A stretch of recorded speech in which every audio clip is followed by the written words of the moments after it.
My name is Camilla, and I'm 29 years old. I stare at the bank statement in my hands, my inheritance account drained to zero. Across from me, Rose, my mother-in-law, slides my late father's company badge toward my sister-in-law with a smug smile. The company needs a proper leader, she says, her words cutting like glass. She doesn't know about the secret account my father left me. I should have seen this coming. The signs were there from the moment I married Robert 5 years ago. Rose had always treated our family company, the $50 million tech empire my dad built from scratch, like it was her personal kingdom. Camilla, darling, Rose says, her voice dripping with condescension. Your father was a visionary, but his judgment wasn't what it used to be. Putting you in charge of the company's finances? You can't even manage your own budget. I dig my nails into the armrest, willing myself to stay calm. Across the sleek mahogany table, Susan, my sister-in-law, sits preening in a tailored power suit that screams so. The same Susan who ran her boutique into bankruptcy just last year. The board agrees, Rose continues, sliding a legal document across the table. Your father's succession plan was flawed. Thankfully, we've corrected it. My mind races. This started the moment Dad's casket hit the ground. The closed-door board meeting I wasn't invited to, the routine IT audit that locked me out of the system, and now this.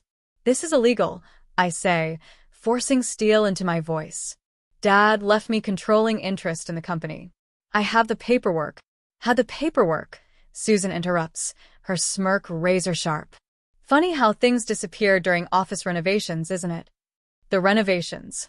Last weekend, while I was at Dad's lake house sorting through his belongings, Rose had insisted on modernizing the executive floor, a convenient excuse to box up my office after a flood caused by a conveniently broken water cooler.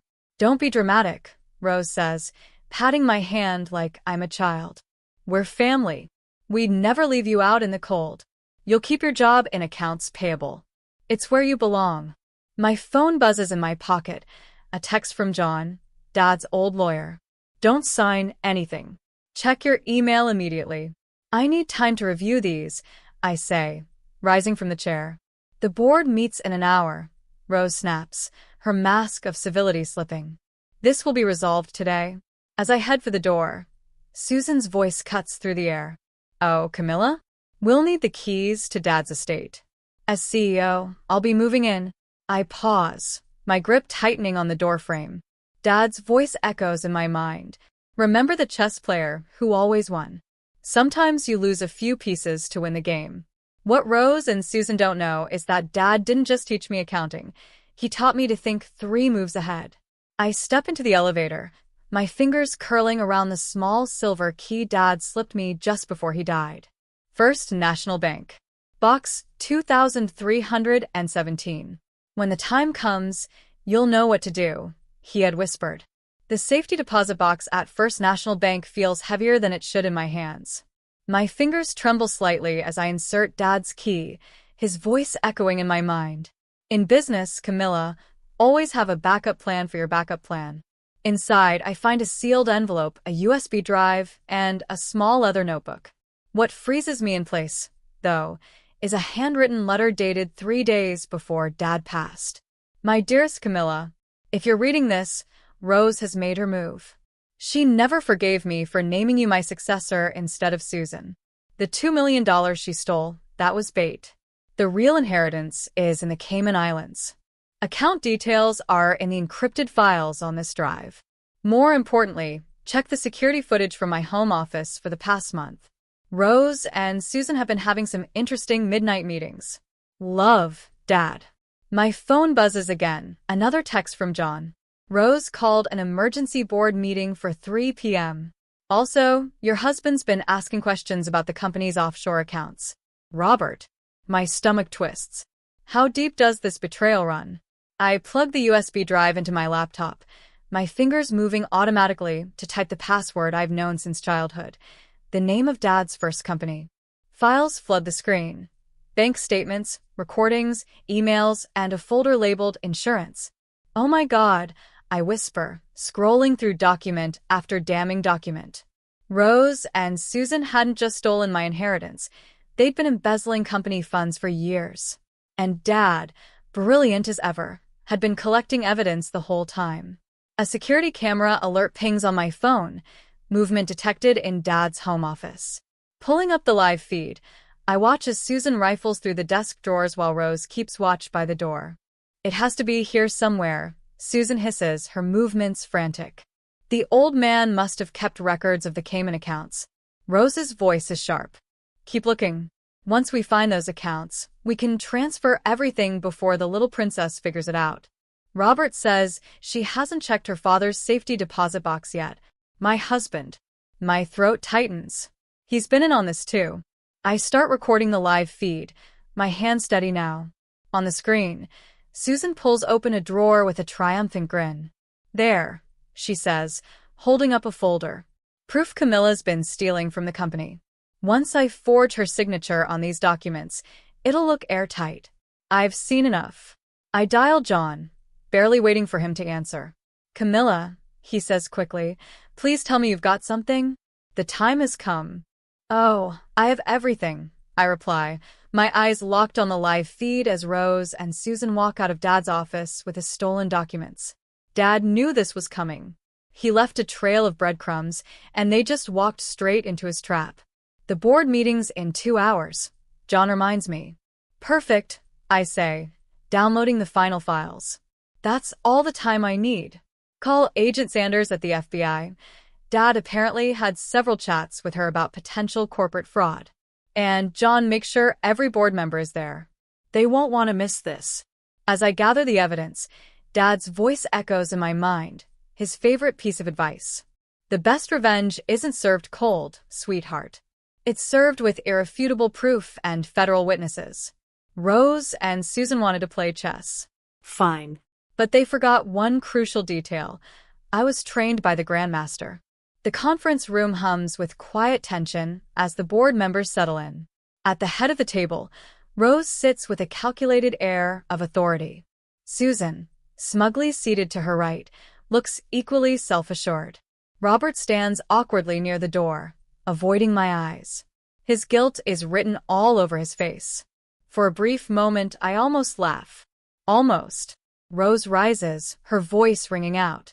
Before we begin, I'd like to thank you all for attending this emergency meeting. We are here to discuss Camilla's questionable fitness to lead this company. Actually, I cut in, stepping into the room with John and 2 FBI agents flanking me. We're here to address corporate fraud, embezzlement, and conspiracy. The color drains from Rose's face. Susan's smirk falters, freezing in place. What is this nonsense? Rose demands, though her voice wavers. I set my laptop down, connecting it to the projector with deliberate calm. Let's start with something straightforward. Last night's security footage. You'll find it enlightening, especially the part where you discuss forging my signature. The room goes silent as the video begins to play. Rose's and Susan's voices echo through the room, crystal clear, outlining their scheme to frame me, their theft of company funds, and their partnership with Robert. This is doctored. Susan sputters, her confidence crumbling. Like you doctored these? I ask, sliding the stolen folder across the table. You might recognize these documents from my father's office, the ones you plan to use to frame me. By the way, Dad installed cameras everywhere after catching you trying to hack his computer last year. Rose stands abruptly, her face flushed with anger. This is preposterous. I am the acting CEO. Actually, John interjects smoothly, you're not. The board vote last week is invalid because you failed to notify all shareholders, specifically the majority shareholder. I pull another document from my briefcase, my voice steady. You see, Rose, that $2 million you stole? Dad knew you'd try something like this. It was bait. Meanwhile, he quietly transferred controlling interest to an offshore holding company, one that I've owned since my 25th birthday. The FBI agent steps forward, her voice firm. Mrs. Walker, Miss Walker, we have a warrant to seize all company computers and financial records. We also have evidence of wire fraud across state lines. Rose stares at me, her power slipping through her fingers. Robert, she whispers desperately. Tell them. But Robert doesn't move. He just stands there, caught in the spotlight of his own betrayal. Camilla, I can explain, He starts, his voice thin. Save it for your lawyer. I cut him off coldly. Oh, and Robert, consider this notice. I'll be filing for divorce. The next hour is a blur. FBI agents swarm the building, confiscating files and computers. Handcuffs click as Rose and Susan are escorted out, their protests growing weaker with every step. Susan's expensive suit looks far less impressive as she's led away, and Rose's once commanding presence dissolves into frantic pleas. Later, I sit in Dad's old office, my office now. The leather notebook he left me lies open on the desk. On the final page, his handwriting is firm and deliberate. Remember, sweetheart, success isn't just about making money. It's about seeing the whole board and having the courage to make the hard moves when it counts. I look out over the city skyline, thinking of everything Dad taught me. Rose and Susan thought they were playing chess, but they never understood the most important rule. Before you go after the king, make sure you've accounted for all the pieces. The company is safe now. Dad made sure of that.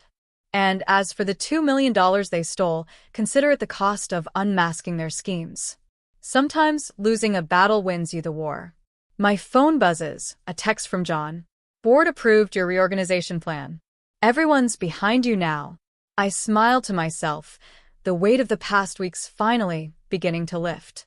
Dad's final lesson echoes in my mind. The best leaders don't just survive attempts to destroy them, they use those attempts to become stronger. Looking out at the city below, I murmur, checkmate, Rose. This one's for you, Dad.